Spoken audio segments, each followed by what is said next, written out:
আজকে আমি আপনাদের জন্য নিয়ে এসেছি একদমই সহজ সুন্দর একটা রেসিপি। সেটা হচ্ছে মাংস ভর্তা। তো মাংস ভর্তাটা দেখার জন্য ফুল ভিডিওটা দেখতে হবে। আপনারা কোনো কিছু স্কিপ না করে আমার ফুল ভিডিওটা দেখুন, তাহলে বুঝতে পারবেন যে আমি মাংস ভর্তাটা কিভাবে করেছি।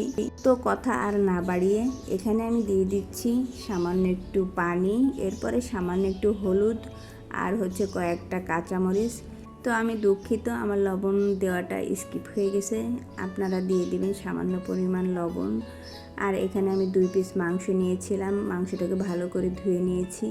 তো তারপরে দিয়ে দিচ্ছি আদা বাটা, সামান্য পরিমাণ আদা বাটা দিছি, বেশি দেওয়া যাবে না, বেশি দিলে আবার গন্ধ হতে পারে। মিডিয়াম আঁচে আমি এখানে মাংসটাকে সিদ্ধ করেছি প্রেসার কুকারে। প্রেসার কুকারে দিলে কি হয়, একটু তাড়াতাড়ি হয়ে যায়।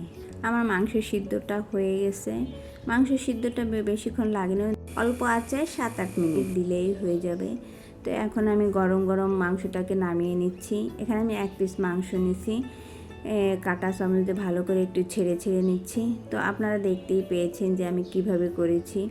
এখন আমি দিয়ে দিচ্ছি আগে থেকে ভেজে রেখেছিলাম সরিষার তেল দিয়ে। এখানে আমি ধনেপাতা আর হচ্ছে পেঁয়াজটাকে ভেজে নিয়েছি। এখন আমি পরিমাণ মতো লবণ দিয়ে দিচ্ছি। যেহেতু আমি আগে থেকে একটু তেল দিয়ে ভেজে নিয়েছিলাম, তো এই কারণে সামান্য একটু আমি আবারও সরিষার তেল দিচ্ছি। তো হাত দিয়ে এখন আমি সবগুলোকে ভালো করে মিশিয়ে নিব। মিশিয়ে নেওয়া হয়ে গেছে। তো গাইস, আমার ভিডিওটা যদি আপনাদের ভালো লেগে থাকে তো লাইক কমেন্ট শেয়ার করে দিবেন। তো এখন আপনারাই বলুন যে আমার ভিডিওটা দেখে কেমন লাগলো। আপনারা কমেন্ট বক্সে জানাবেন যে আমার ভিডিওটা কেমন লাগছে।